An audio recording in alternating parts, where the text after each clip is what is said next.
Hello and welcome to the next edition of The Witching Hour, the third day.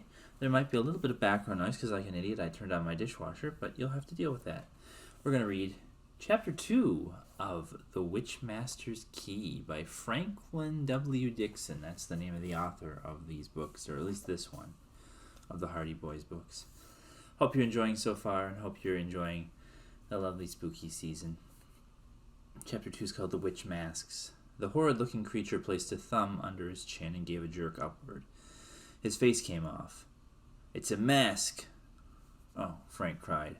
"Only plastic and paint," Joe marveled. "Dr. Borelli at your service." The man introduced himself with a low bow. He was of medium height with short, uncombed brown hair, blue eyes, horn-rimmed glasses, a prominent nose, and an expanding waistline. He smiled easily. "Quite a start for our visit to Griffinmore," Frank mumbled. "I didn't mean to frighten you," the dentist said seriously. "I'm an amateur actor and secretary of the Gravesend Players in town. I make masks for our company in my basement workshop. The trapdoor allows me to work on them between patients. I believe one of you has a toothache. Let me look." Joe sat down in the dental chair, opened his mouth, and pointed to the sore spot. "Well," the dentist said after an examination, "you haven't shown much wisdom about that wisdom tooth. The wisest thing would have been to have had it extracted long ago." He chuckled at his own witticism. Amid a barrage of comic comments, he gave Joe a local anesthetic and waited for it to take effect. "Who are you fellows?" he inquired. "I noticed an American accent." Frank explained that he and Joe were two Americans who did detective work at home in Bayport. He concealed the fact that they were in Griffinmore to deal with Professor Rawbotham's mystery.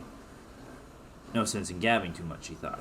Frank was the cautious Hardy. Joe was more likely to leak a secret, but just now Joe couldn't talk. "So you're detectives," Borelli said. "You must know about masks."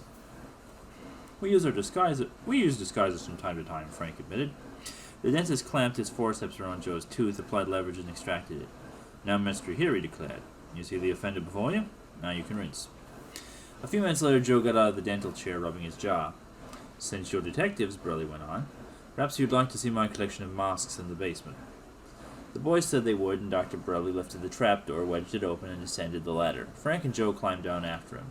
They found themselves in a gloomy room lighted by a single overhead bulb. A long bench held a series of masks of well-known people.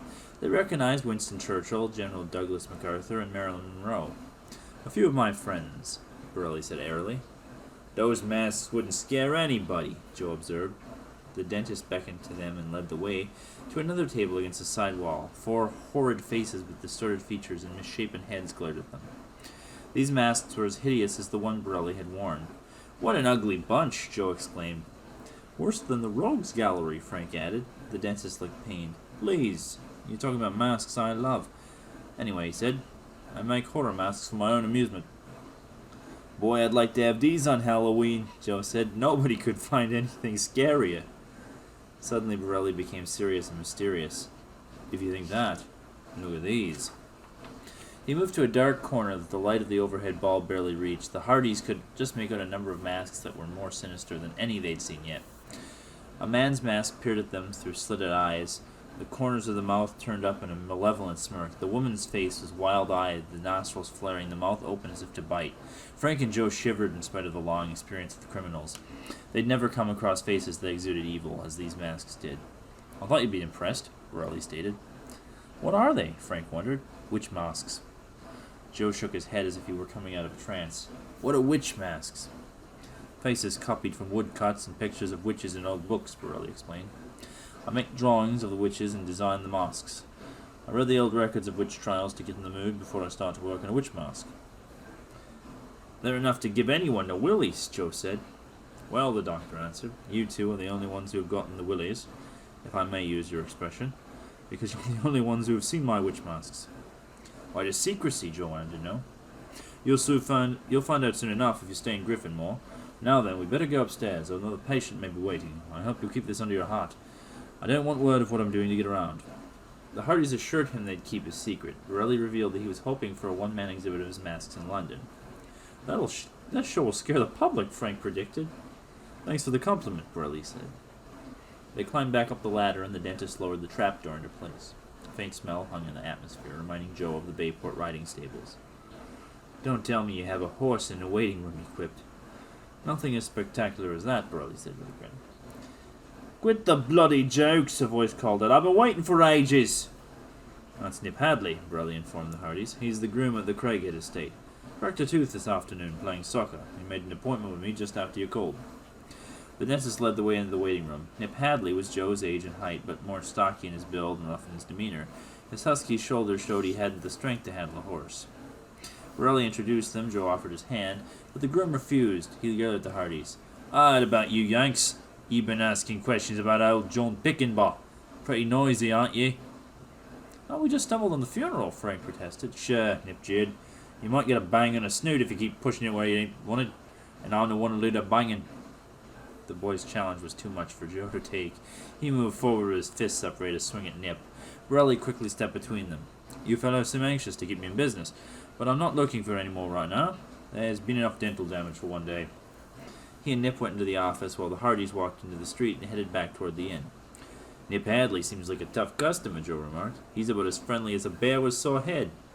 He sure wouldn't win any popularity contests, Frank agreed, but your remarks didn't help. Maybe you wouldn't feel friendly if you had a cracked tooth and somebody said you just smelled like a horse. I guess you're right, Joe confessed. I'll apologize if we meet Nip again. Chances are in this little town you will, Frank replied. You know, there's something eerie about this place, Joe went on. No one wants to talk about John Pickenbaugh, the witch business. And all we get are cryptic warnings about finding out if we stay in Griffin. We'll find out about it if we stay in Gryffindor Gryffindor long enough. I knew I was going to make that mistake eventually. It's so similar. Frank nodded thoughtfully. I didn't expect anything like this. Everyone's a little strange. Did you ever hear of a dentist whose hobby is making witch masks? Joe laughed. No, but why not? I like Dr. Borelli. He seems to be a good dentist and a jolly good fellow, too.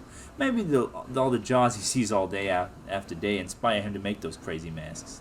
The rain began to fall harder. As the Hardys turned a corner, they stepped into a gooey mud puddle and had to scramble out. My shoes are a mess, Joe complained. Mine, too. They hastened back to the inn and went to bed. They were sleeping soundly when they became dimly aware of a commotion going on downstairs. Joe opened one eye and looked at his watch. 6 o'clock, he groaned. You'd think they'd hold their karate exercises later in the day. Something must be up, Frank said. Heavy feet pounded up the stairs. A fist banged loudly on the door, and Frank jumped out of bed. Joe opened it. Joe jolted him. A tall police constable stood there.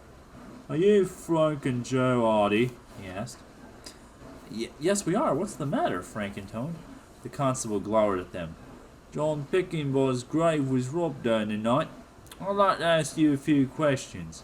Anything you say may be taken down and used in evidence against you. And that's the end of Chapter 2, and where we're going to leave off tonight. I didn't say the name of Chapter 3. It's called The Graveyard Scare. So I hope you enjoy that, and I hope you enjoy this game. It's a very lovely, beautifully arted game. I actually played this way earlier in the day, and we're going to mash these together, so it'll be a little weird. I'll be eating my breakfast and not having a dishwasher in the background. So I hope you enjoy, and we'll see you in the game. Well, unfortunately, it turns out that the game that I wanted to record for this didn't actually work with OBS because it's a game made in Unity, and a lot of Unity projects don't work with OBS and they're full screen. But it's a lovely little game called Pumpkin Thief, where you are this squirrel and you run around. You have to eat 10 pumpkins in the neighborhood, and everything is hand drawn and really, really pretty and charming. And I'm going to put the game in the description. That's all I can really say. I hope you enjoyed at least listening to the Hardy Boys story, and we'll have more fun games tomorrow, I promise. These things, I'm going to eventually get them caught up so they're not so late. Hope you're having a good autumn.